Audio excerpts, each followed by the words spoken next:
തീർച്ചയായിട്ടും സ്നേഹം നിറഞ്ഞവരെ, ഇന്നത്തെ ലേഖനഭാഗത്തിൽ യോഹന്നാൻ സ്നേഹം നമ്മളോട് പറയുകയാണ്, കണ്ടാലും എത്ര വലിയ സ്നേഹമാണ് ദൈവം നമ്മളോട് കാണിച്ചിരിക്കുന്നത്.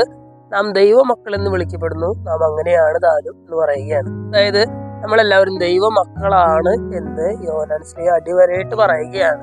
നമ്മൾ സ്കൂളിലൊക്കെ പഠിച്ചിരുന്ന കാലഘട്ടത്തിൽ നമ്മളിങ്ങനെ സമ്പന്നരായിട്ടുള്ള ആളുകളുടെ മക്കളെ കുറിച്ച് നമ്മൾ പറയാറുണ്ട്. അവനൊക്കെ എന്തൊരു ഭാഗ്യം ചെയ്തവനാണ് അല്ലെ. ഒരു ഉദാഹരണത്തിന് അംബാനിയുടെ മകനെ കുറിച്ചൊക്കെ നമ്മൾ പറയും, ഭയങ്കര ഭാഗ്യമുള്ളവനാണ്. കാരണം എന്താണ്?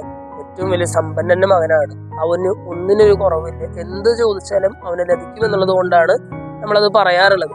ഇന്നത്തെ ലേഖനം മാത്രം യോഹന്നാൻ നമ്മളോട് പറയുകയാണ്, നിങ്ങൾ ദൈവത്തിന്റെ മക്കളാണ്. ദൈവത്തിന്റെ മക്കളാണ് എന്ന് പറഞ്ഞാൽ ഈ ലോകത്തിലേക്ക് വെച്ച് നിങ്ങൾക്ക് കിട്ടാവുന്ന ഏറ്റവും വലിയ ഭാഗ്യമാണെന്ന്. കാരണം എന്താണ്?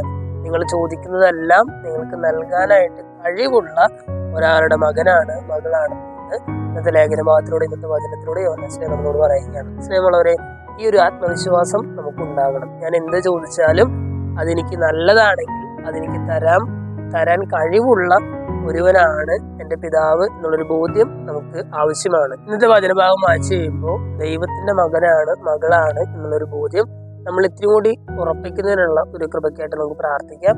ദൈവം എല്ലാവരെയും സമൃദ്ധമായിട്ട്